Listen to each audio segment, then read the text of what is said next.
Okay, I got a question for all of you back wherever you live. After you had a solid 30 minutes of dogs howling, I just did.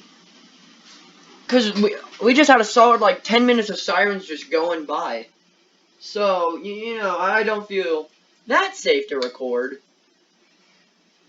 I genuinely don't feel safe at all, but hey, that's fine. Who needs to be safe while the coronavirus is up? Oh no, I said a bad word, who cares? Helen, I know you're watching. You always know when to watch. Helen's basically evil Santa. She knows when you are sleeping, you know. She knows when your count's awake. She knows if you made one bad move, 'cause that will be your last mistake. Oh, you better watch out. Better not cry on the internet. You wanna know why? Helen's watching your video tonight. You hear this? It's another dog howling. Hold on, I'll be back.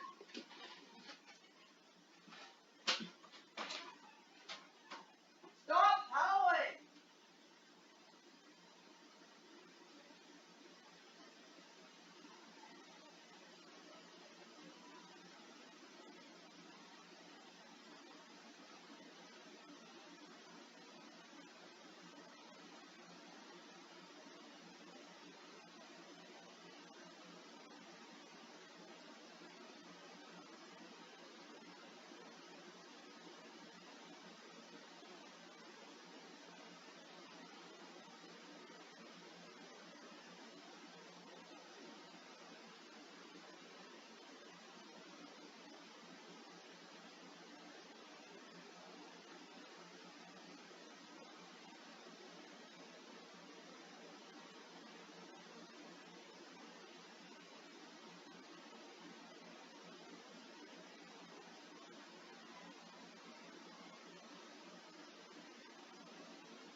You know what I'm eating right now?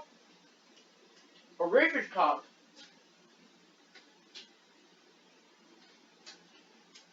Mm-hmm.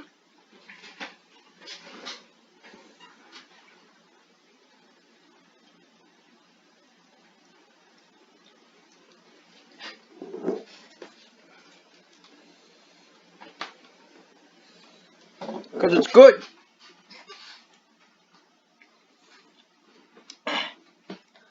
Anyways, if we don't have any more howling incidents, we're not figuring out what if Oscar made it to the mall or not. Hold on. It's melty, so got some stuck in my gums. Like between your lip and the bottom part of your gum. That's why I have it stuck. Because, you know, Reese's are peanut butter. And they're never sorry. That's what I learned. When the mall stop finally came, he was so eager to get off, he nearly forgot to pull the cord for himself. Whoa, whoa there! Whoa, whoa there! He yelled up to the driver, who grumbled something without being a personal shuffner. Oscar hollered a quick apology over his shoulder as he booked it through the thick row of lactopus trees that were definitely someone's private property to get to. Mall East entrance, the closest one to the Emporium. The Emporium was nearly closed 3 different times, always on the verge of bankruptcy, always rescued at last minute by some mystery financier who, according to Chipper, new anchors on the evening broadcast, couldn't bear to see another independent business succumb to one of the big chain toy stores. It might have been the act of charity if the Emporium hadn't been so gross. Oscar was pretty sure the place had never been mopped. Mystery splatters lined the baseboards of all the carnivorous store, not a single stain ever moving from where it had made its home. Oscar himself had made one of those stains when he was 11, puking up an entire radiation green big slurp right in front of the beach ball display. Though he tried not to look, every time he went to the Emporium, he saw telltale green flecks that would have never been thoroughly scrubbed from the back wall. The store seemed to always be half lit, the fluorescent lights high enough to be bugging and flickering like they were resented being on. But maybe the most depressing part of the Emporium was the perpetually unstocked shelves.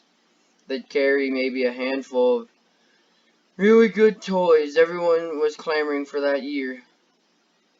But the rest of the carnivorous store was occupied by half-empty displays of dusty generic dolls, action figures, and play sets that the parents who were late or too broke to resort to.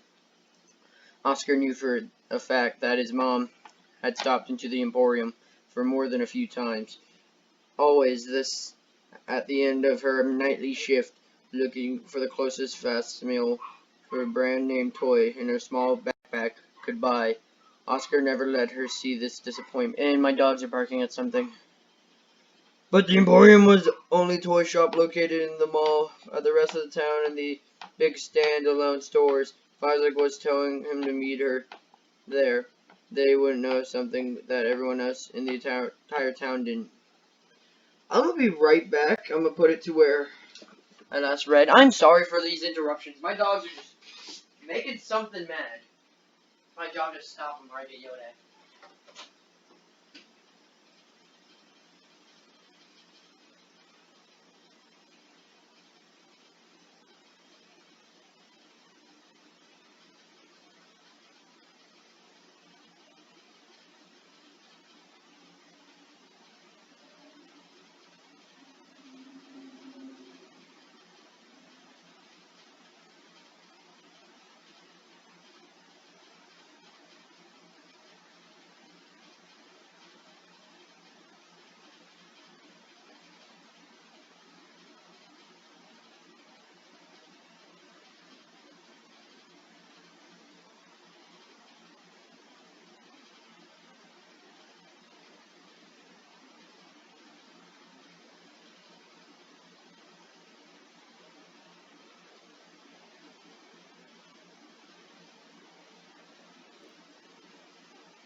Okay, I'm back. Again, apologies for these interruptions. My dogs love barking at people.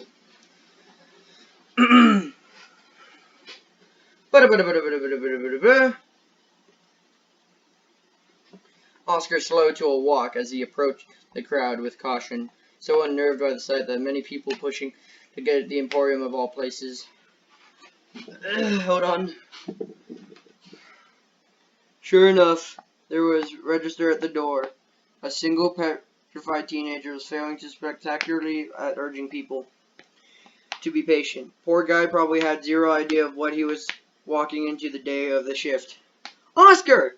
Oscar searched for Isaac in the crowd. Oh, Oscar! Oscar searched for Isaac in the crowd, but as Irvin had reminded him less than an hour before, Isaac was the short one, so he was hard enough to find in the crowd, half the size. Over here! Over here! Over here! This time it was Raj, and finally, after sweeping the jostling crowd 3 times, Oscar spotted his friend jumping above the surrounded heads. He wasn't all that far from the front of the line, which had to mean they somehow got inside the track of the inventory. Oscar squeezed his way past a gaggle of angry customers. Hey, there's a system here, kid, one guy growled. Hey, there's a system here, kid, one guy growled, and Oscar had to hide his laugh because, really? This was a system? Oscar ducked a couple more grumbles before finally reaching Raj and Isaac, the latter on tiptoe, trying to see how far they were to the front. Dude, we tried the Toy Box Marbles in that place on 23rd and San Juan, said Raj, skipping right to the point. We even went to that weird organic place on 5th Street that only sells wooden toys, said Isaac. If they ever had it all, they sold out in like 5 minutes, said Raj.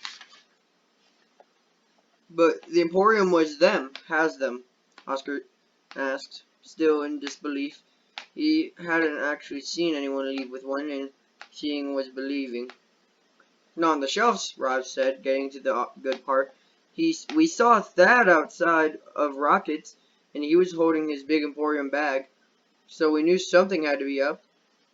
He didn't want to, but he showed us. He didn't want to, but he showed us. Well, he showed us the top of the box, and definitely had one. He's all smug about it, said Isaac. I guess his sister's dating the assistant manager here, and he said he got a small stock of them, but the manager wasn't putting them on the shelf. Probably wanted to sell them himself on Right, RJ said. Jerk. Guess word got out, Oscar said, watching the crowd watch everyone else. No one wanted to be the first in line to hear. We just sold the last one. The crowd surged suddenly, knocking the entire case line forward in general rumble of the protest burbled from the customers, as it fell against Oscar, who fell against the lady in front of him, who complained louder than the rest. Excuse me, she said, only half turning to shoot Oscar a dirty look. The secretary, Mrs. Beasley, the one with 5 nephews. Oh no, Oscar whispers. She's gonna clean them out. He hissed to Raj and Isaac. She can't. Limits one per customer, said Raj. Don't worry. I've got a good feeling.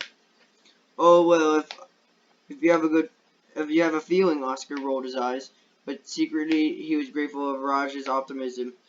It's not like Oscar had any of his own to offer. Mr. Durovix's pep talk about harvesting a distant memory. After an entire sun had passed, the line crawled forward, and the secretary from the boys' school was next. What do you mean, limit one per person? Sorry, ma'am, that's the rule, said the clerk, looking like he was maybe seconds from a meltdown. Whose rule? My manager's, ma'am, he said. The line behind him sighed loudly. Haven't you been listening, lady? He said it like 100 times already, groaned one guy, unlucky enough to still be squeezed against the shelf closet to the door. Well, what am I supposed to tell my nephews? Mrs. Beasley said, matching the guy's grumpiness. How about you tell them, I don't know, that the limit was 1 per person? The guy said. Oscar had to admire his spunk. No one at school dared to talk to the secretary that way. Ma'am, the clerk interrupted. I can sell you one, but you'll have to move along. Secretary gave him a look. Well, Oscar was pretty sure it could melt human brains. I mean, if it's okay, he said. But it was too late. He was already liquefying. Mrs. Beasley slammed her giant purse on the counter and huffed her way through the counting outer cash, and exchanged it for a glorious plush rack chaser. This is the first time Oscar had actually seen one in the flesh, or stuffing, or whatever. Even from behind the cellophane windows of the box, the thing looked perfectly terrifying. Its plastic eyes bulged from even wider sockets, making the face look skeletal. The mouth hung open to reveal several lines of uncertainly pointing canine-looking teeth. With the boy standing almost 3 feet tall, the clerk had to stand on tiptoe to get the box over the counter into the secretary's grasping hands, and she shooed away in the plastic bag he offered. Decidedly done with the entire transaction, she walked away in a huff. Dozens of eyes followed her purchase out the door before returning their attention to the keeper of the treasure. The crowd surged forward, but it wasn't necessary. Oscar, Raj, and Isaac were practically clawing over the counter. 1 plush strap chaser, please. Oscar said breathlessly. If there's only one left, we can spit it. The boys shoved their hands into their pockets to pull their money. A compromise they hadn't even needed to discuss. If one plush trap was all they could get, then they just have to share it, all for one and all that. They understood how scarcity worked. Sorry, the guy behind the counter said, but he didn't look sorry so much as terrified. What do you mean, sorry? Oscar said, but on some level he already knew. No. No, no, no, no, no. No, no, no. I don't know how to do that. Isaac shook his head. Don't say it, the clerk swallowed, his Adam's apple traveling up the down of his neck. We're sold out. The crowd erupted in protest, and whether it was conscious or not, the clerk gripped the counter like he expected the floor to fall out from under him. It can't be, Raj said, but Oscar could barely hear him over the roar of angry customers. He looked at Oscar like he was begging him to lie and tell him it was all just a joke. There was enough for them. They wouldn't walk away empty-handed. But it couldn't possibly be that Oscar had to come so far for another almost. But Oscar looked at the petrified face of the clerk. What reason would he have for lying now? More than that, what reason would he have for angering a crowd already on the brink of a revolt? The seed of disappointment was sprouting its roots in Oscar's stomach as the scene before him played out in slow motion. He pictured himself walking away with Raj and Isaac circling the mall and dragging their feet back to the bus stop, unable to find the words to express this particular brand of letdown. Unable to describe how it wasn't the plush drop chaser, not really. The confirmation that people like him weren't meant to hope for things. While the clerk stood with his hands up like its trembling palms could somehow confront the angry masses, Oscar drifted to the side of the counter and tried to possess yet another disappointment. He felt cut off from the scene around him until a few intriguing words lured his attention away from the crowd's raucous protest and the clerk's responses. Call police, a woman's voice said. Who processed return? A gruff man's voice demanded. Real? A squeaky teenager's voice said. Human? A woman said. Oscar inched past the counter and peered around the few stacks of cardboard boxes. Just beyond the boxes, 3 employees clustered around something Oscar couldn't see. Though their backs were mostly to Oscar, he was far enough from the crowd now that he could hear the employees discussing whatever it was they were looking at. No doubt about it. They look real, said a teenage staffer. He hunched over the thing. They're sure not from the manufacturer, said a man gruffly, who Oscar guessed to be greedy manager judging in the authorized tone. How do you know? Asked the third employee. How do you know? Her low ponytail flung over her shoulder as she knelt beside the teenagers. Did anyone look at this one before it was sold? Someone would have noticed, wouldn't they? The teenager asked. I still think we should call the police, the woman in ponytail said, her voice lowering so that Oscar had to strain to hear her. And say what? Said the teenager. Hey, we think we've got a situation here. See, someone returned a toy, and funny story, now the toy looks too lifelike. Help, officer, help. Keep your voice down, scolded the maybe manager. I mean, they can't actually be real, can they? The woman asked. The other two said nothing, as though on cue. All 3 stepped away from the thing that they were crowding around, and Oscar could finally see what they were examining. There at the top of a small work table sat a mangled box that looked like it had been rescued from a trash compactor. Its cellophane window was dingy. A white crease marks spread its veins across the front, like veins across the front. The corners of the box were soft and worn, and the top flap was held together by a fuzzy strip of packing tape. Even though through all the damage, Oscar could see the green head and its bulging eyes. A plush trap chaser! Beyond Oscar, the crowd's unhappiness crescented into a roar. The clerk suddenly appeared behind the boxes. He didn't notice Oscar. He was too panicked. Help! The clerk shouted at the other employees. They're about to revolt! Before they turned, Oscar slipped back around the boxes. No longer eavesdropping on the employees, he ran to his friends, who were still pressed against the counter. The woman appeared beside the register and panicked clerk. Her name tag was Tonya, assistant manager. "I'm very sorry," Tonya called out, "but Plushtrap toy is now out of stock." "No, it isn't," Oscar said, too quietly at first, and he was impossible to hear over the tremulous crowd. When Tonya didn't respond, he shouted, "Hey!" She turned to him, her dark eyes intense. "What?" What?" she snapped. "You have one back there," Oscar said. Maybe he accused. He pointed to where he knew the Plushtrap chaser was, behind the stacks of boxes. Tonya shot another look at the crowd, then glanced in the direction Oscar was pointing. She started that way a little too long. She stared that way a little too long, and then looked at Oscar like they were suddenly only two people in the store. "That one's damaged," she said. "Looks fine to me," Oscar lied, pressing his luck. He wasn't sure what Tonya and the other employees had been talking about, but he was smart enough to know something weird happening to the returned Plushtrap chaser. He didn't care, though. His need for the toy was all-consuming. "No, it's not fine, kid. It's defective." Tonya crossed her arms. "Trust me, you don't want that one. But it's not for sale," Tonya said through gritted teeth before yelling into the crowd. "Folks, I'm sorry, okay? I'm sure we'll get some more at some point." Then she grumbled to herself. "We'd better." "When will that be?" demanded a woman in a shirt that said "Keep calm and dance on." "I don't... What am I supposed to tell my daughter?" A guy in the suit tied. "Sir, you must...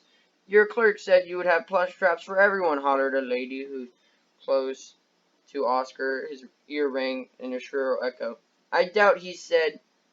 The crowd was on the verge of mutiny, but Oscar barely registered them. "Dude, we better get out of here," Isaac said. "No joke," said Raj. "My mom dragged me to some sale on bed sheets once. When they ran out, I actually saw this one lady bite someone, and they were out for blood." Isaac looked at Raj in horror. "I don't want to get bit." But Oscar was still only half listening. "I don't care if it's damaged. I'll buy it anyway," he said. To Tonya, but the crowd was too loud for her to hear him. She was unwinding the cord in the intercom. "People, please calm down," she yelled into the microphone as feedback pierced the air, making everyone pause for a moment to cover their ears. But that only seemed to rile them up more, and soon customers were shoving or flooding into the door, tearing toys off the shelves as they looked for the hidden plush trap chasers, like they were some sort of demented Easter egg hunt. "That's it, I'm calling security," Tonya yelled, and then traded the microphone tan receiver under the cash register. "I don't get paid enough for this." "Come on, let us just buy the one you have back there," Oscar persisted. It was too much the thought of leaving after coming this close. Couldn't bear it. "Get lost, kid," Tonya yelled over the shoulder before pressing the receiver to her ear. "Where's Mr. Stanley? Tell him I need some help over here," she said into the phone. Then Tanya turned her back on the counter. Oscar didn't think. If he'd been thinking, he would have run around the counter and behind the stacks of boxes. He would never have shoved aside the teenage employee, the maybe manager who stood gaping at the crumpled 3-foot box standing between them. He sure wouldn't have grabbed the box. He wouldn't have hoisted it up, accidentally clipping the teenage staffner in the chin, while the clerk Tonya yelled to Oscar to stop it, to wait, to put it down if he'd been thinking. Oscar would have answered Raj and Isaac when they suddenly appeared beside him, asking him what the heck he was doing. That moment, the only thing bouncing around Oscar's head were Mr. Derevich's words. "The point is, quit tilling. It's time to pick." Oscar slammed the pile of pooled cash on top of the work table. He clutched the long, narrow box to his chest, turned and ran for the counter, around the counter. Then he dropped his shoulder to plow through the crowd and barely took notice of him, so invested that they were on their own mayhem. "Stop! Stop!" yelled the employees, but Oscar was already in the front door of the Emporium, which was suddenly clear now that the crowd had moved inside. "Dude, what are you doing?" called Raj, but he was nearly beside Oscar, so it was clear that whatever he was doing...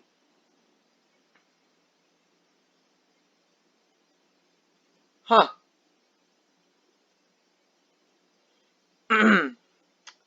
Whatever he was doing, which I can't find the page anymore. It's clear whatever he was doing, he wasn't doing it alone. Oscar could hear Isaac's short legs working double time to keep up behind him. That way, the clerk yelled. It's too close to Oscar to be comfortable far away. They took it. They stole it. Stop, yelled another voice, and this one somehow sounded more authoritative. Oh man, it's security, Isaac wheezed, and suddenly he was faster than Oscar and Raj, sprinting ahead of them and leading the way out of the mall. These entrance now in sight. Okay, I'm gonna stop it right here, because my house is having my real life house is having a power control. There's apparently a bunch of sirens. I don't know what the freak is happening. So, yeah, Oh, fails, this will be the last episode of Salty and Ice. I don't know, man. The power just went out for everything in my house except my computer, because it's on a separate thing. Same thing with my light. I don't know. I'll go check my house. Y'all stay there, and if I don't come back, well, if this video doesn't come out, that's fine.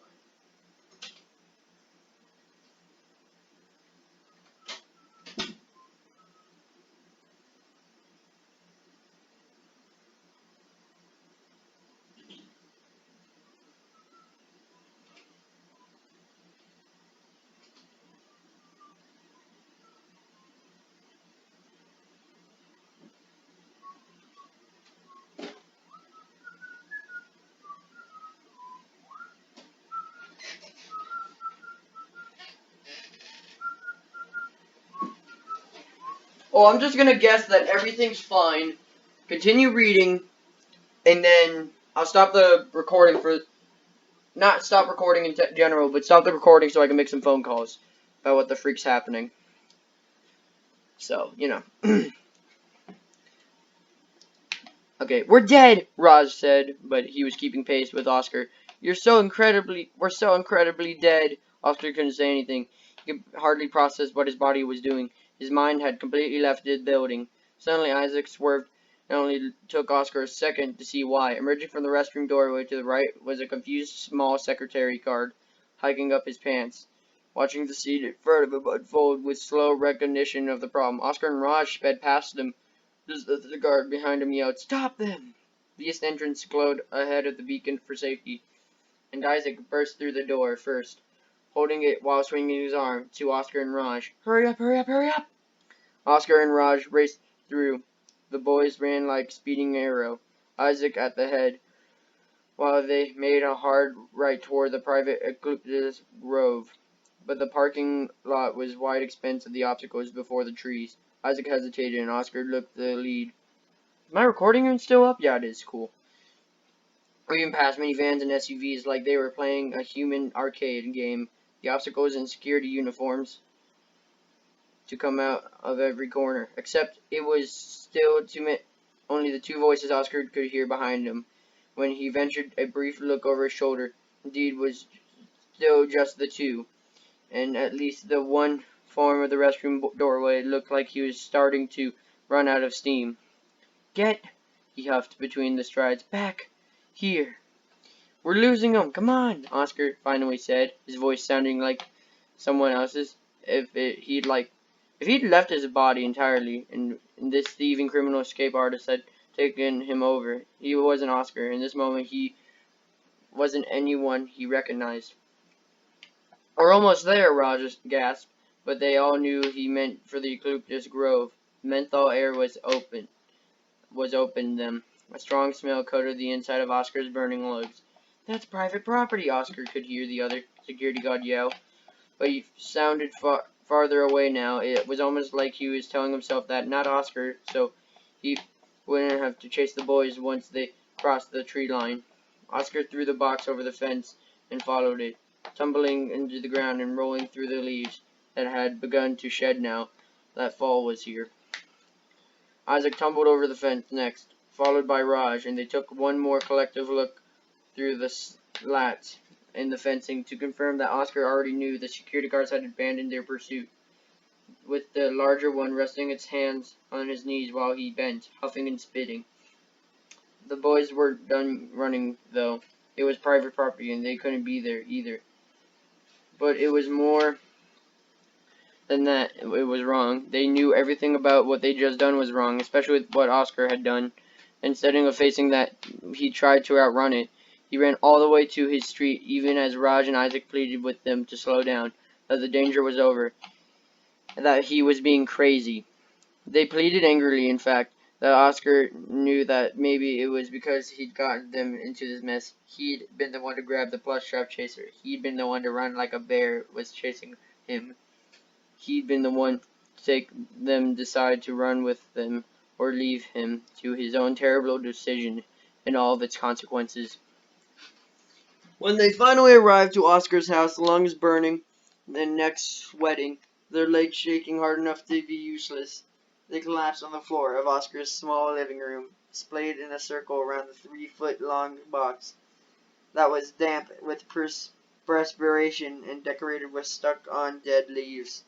Technically, it wasn't stealing, Oscar said, first to regain his breath and possibly his wits. You're an idiot, Isaac said, and he meant it. I left our money on the counter, Oscar said, but he knew it was laughable, and Raj punctuated that fact by laughing mirthlessly. You're an idiot, Isaac said again. But just to be sure, it registered this time, and Oscar nodded. Yeah, I know.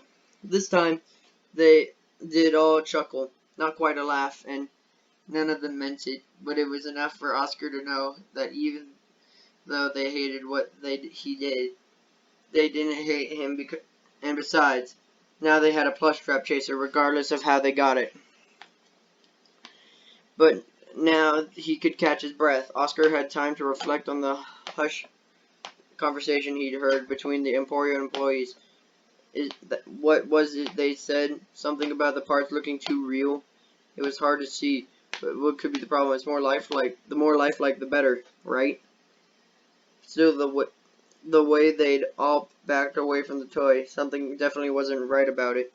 Raj and Isaac knelt next to them. They were staring at their illegally obtained plush trap chaser. Raj glanced Raj glanced at the plush trap chaser. Raj glanced up at Oscar. Are we going to open it? Were they? They'd come this far. Was Oscar really going to let some disgruntled employees in the saddest toy store on Earth keep them from the plush trap chaser now? After he'd finally seized the day, after he'd finally plucked the fruits of all of his labors. Dude, are we going to open this thing or not? Asked Raj. Okay, Oscar said. Let's see what this beast can do. It took some doing to get the thing out of the box. The molded plastic case that should have formed a protective shell over the toy had been crushed along with the rest of the packaging, and was now almost one of the toy itself. The plastic wedged into every joint of the rabbit's arms and legs. The twist ties that secured it to mold had bent to hard knots that needed to be carefully unwound. And between the smeared and tired marked lettering, the instructions were essentially illegible. Once the boys had finally freed it from its packaging, Oscar stood the plush trap chaser on its oversized feet, and straightened the joints and the knees to stabilize it. The toy was relatively light, considering the machinery had to be behind it. The heaviest part of the rabbit were its weighted feet, presumably for ease of movement and balance, and head, presumably for ease of chomping. I don't know why, but it's not exactly how I'd imagined it, Raj said. Oscar and Isaac were quiet, which meant silent, if reluctant, agreement. They didn't mean to be a snobbish way, though. Oscar had received more than a share of lightly damaged or refurbished toys, the byproduct of having more wants than money. And though Raj and Isaac could afford more, they never held that over Oscar's head. It was more like nothing could possibly live up to the hype that preceded the release of this toy that, let's face it, didn't do much of anything. It ran fast, and it chomped fast. The simplicity of the plainness of this functionality appeared to Oscar, but more than that, the shrub was wanted. It was what everyone would have would have that year. It was only the unlucky and the constantly passed over would go without. Oscar couldn't be that kid again. He just couldn't. Hold on a second. We're close to being finished, but my dogs are barking at something again. So, I might get murdered. Oh, nope, I'm sitting back down. Fun fact, guys. When I do these types of... And a window just opened. Huh. A window just opened on, like, my teeth. Dogs are barking. The door is now slightly opened.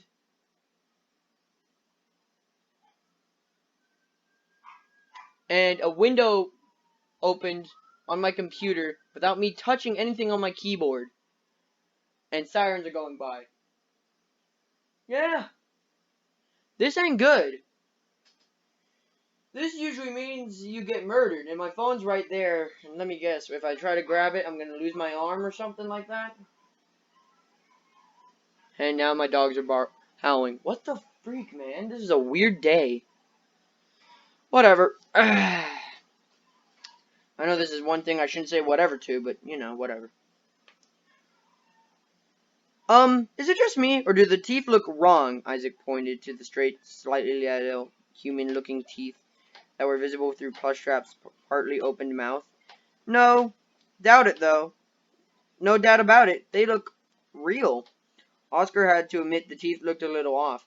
Definitely not like the ones he'd seen in the ads, or in the one he saw Mrs. Beastly buy. Yeah, they're not pointed, Raj said. Why aren't they pointed? Oscar didn't volunteer anything. They were not pointed, but they are still creepy, Isaac said. Hey, look, he swallowed. Human. Yeah, Raj said. They do. Weird. And what's with the eyes? Isaac said. He reached out, poked one of the cloudy green eyes. Ew! He whipped his hand back and a flick finger. It's squishy. There's no denying it. Whatever was wrong with his Plushtrap chaser teeth and eyes was definitely what the employees were discussing in the back of the store. Still, Oscar thought, there's no way the parts could be real. He'd seen the eyeball when Isaac touched it, though. There was the tiniest give, like he'd been pressed and peeled grape. There's no tap from his fingernail like there would have been hard plastic. And then there was the teeth. Huh. Okay. That's why they were so freaked out, Oscar mumbled. He only realized, he said, that the last bit aloud when Raj and Isaac turned to stare at him. This is my punishment, Oscar thought. This is what I get for being an idiot and stealing this stupid toy. Okay, so I've got to tell you something I overheard in the store, Oscar said, and a long, pained sigh. How did you overhear anything in there? Isaac said, focusing on the wrong question. Oscar shook his head. Near the back room, these employees, they're all standing around the box talking about how it's been returned and how they should call the cops because the eyes and teeth were human, Raj blurted. As though the wildest morbid imagines had come true. Yeah, said Oscar.